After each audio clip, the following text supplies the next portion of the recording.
Welcome to Aunty K's, your favorite radical queer indigenous auntie, bringing you tarot every day. Hello everyone and welcome to Aunty K's Tarot. We are here today for another chat and cards. We're following up on the political landscape of what's been going on. And I am using Tarot Neo Colonial de la America by Patrick McGarth Muniz. This is a deck I really like using for political reads. It speaks to where I'm coming from as an indigenous person colonized in the northern part of the Americas. I'm not always coming from exactly the same perspective. Sometimes I'm a bit more radical. But we know that. But it's a great deck. I love this deck. I think it's one of the coolest decks that are out there. Okay, so this is where we are, what's to come. And, you know, what we... Sorry, I'm doing my hair as well. Okay. This is a card where you're looking out at the world and thinking about what direction you want to go, getting a good view, lay of the land of what direction you want to go. And, you know, there's fires burning on in the, across the water there. And there are resources and riches to be sought after in the Two of Wands. But it is tempered, right? It's tempered. Because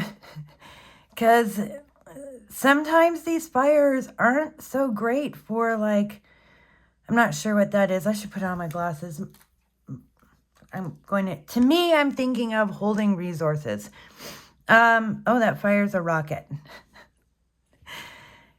Elon Musk is going off like a nutcase. It still fits. Anyway,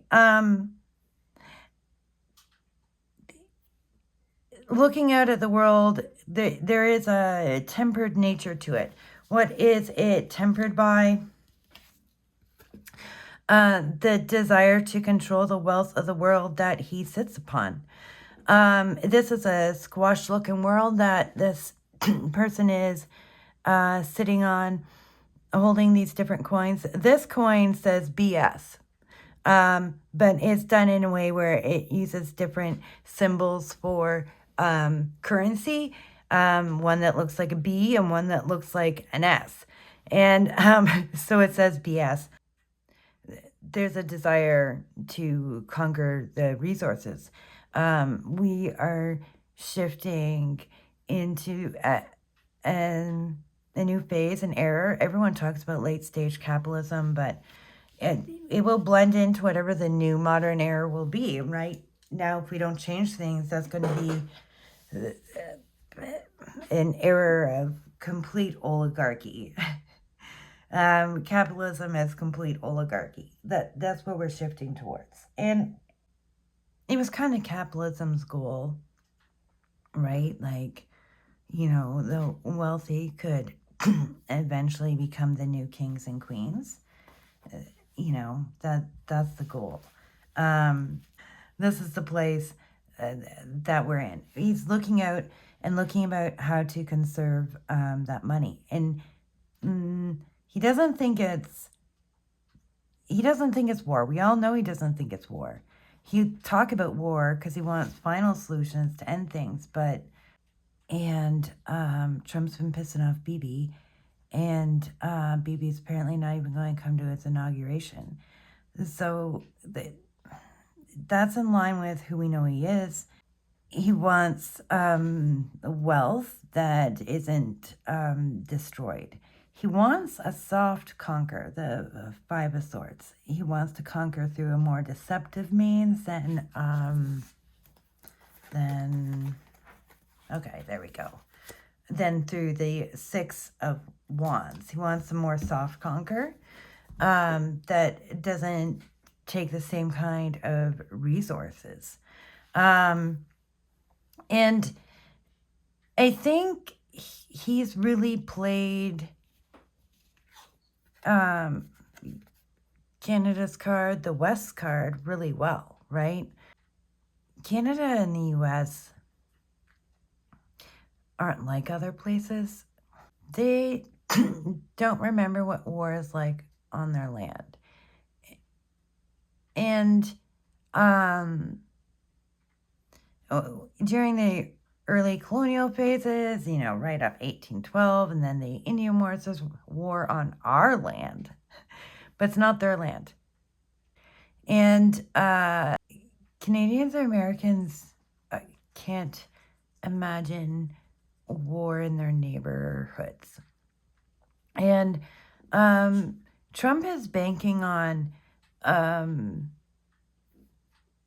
shopping to be the way in which to get, especially Canadians, to pray for his salvation. Shopping is the way to do it. The tariffs are a terrible idea, especially that big. But if you want to get a country's people to bow to you in a place where their grandparents don't say, oh, when the war was here, you give them reasons to be concerned about invasion through loose-veiled threats, and you make it impossible for them to participate in their righteous and holy pastimes like shopping. And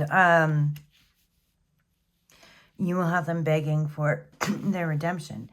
I think he will use this method in Greenland too, but not in Panama.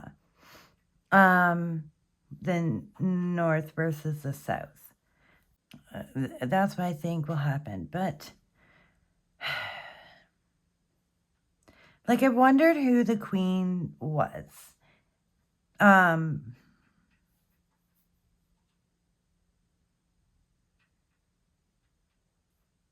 And I'm hesitant there because here's the deal. We're going into a new imperialism era, imperialism by oligarchs. And we're going into this time frame, and the heroes and the saviors of that were presented with as viable options to rescue us from a new capitalist hellscape are also oligarchs. The president of Mexico is doing a great job standing up, but like, also, she's a colonizer. She's a settler colonizer. And this is sort of my fear with like this whole issue with the U.S. wanting soft imperialism on Canada and Greenland for the Northwest Passage, for minerals. And also because I think Trump looks at the globe that he's sitting on, the world out in front of him, and he sees who the next successful imperial powers are going to be: Russia, China. And what was their success is in the colonial era, they expanded their borders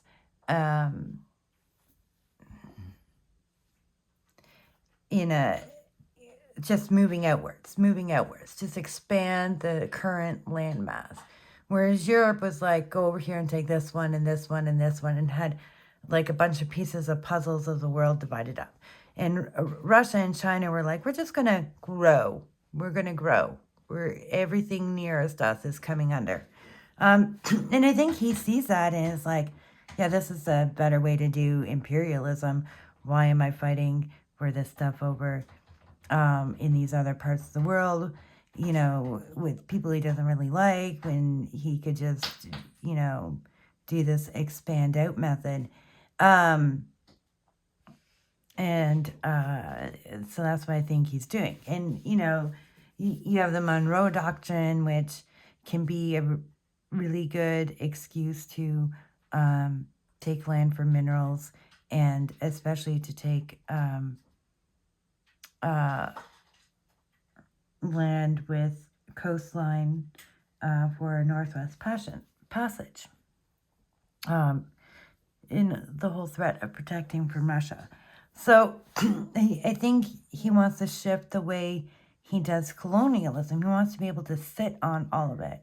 And he sees where he can, in the north, soft conquer with a threat of a more violent conquer in the south. And, you know, as an indigenous person, my fear is it's a step away from decolonization. Everyone's going to want us to be nationalistic and save Canada from Trump. And much as I don't want to be ruled by Trump, I also don't want to save Canada. This is a situation that moves us further from decolonization. That's how I see things playing out. I keep looking at this because my reading before the election was that was pretty indecisive reading, other than it was things were going to change. They were not going to be the same. And I know lots of people have been saying they don't really see Trump on the throne. And maybe he won't. It doesn't really matter, actually. It doesn't actually matter. They'll have nasty fights over his replacement, but there's another other political will on the right, and in the center that, or including in the parts of the right that you call the center or the left, they're still actually the right, because the United States is purely a right-wing country. It's all going to happen. And even if somebody prevented Trump from coming into office, it would still completely change everything. And it would be a power move that would still benefit power and move power further forward in progress. It wouldn't actually be all that different. That person wouldn't have the power to act as audaciously as Trump. So having the fake liberalism of the Democrats won't save the situation either. It just plays out differently. It has a different focus on who to conquer. That's all that changes, and the type of conquering that goes on. And it will push nationalism on the rise. It will try to encourage colonized people to participate in nationalistic patriotism. And Trump believes he can colonize the global north through their loyal religious dedication to shopping. And he's probably not wrong.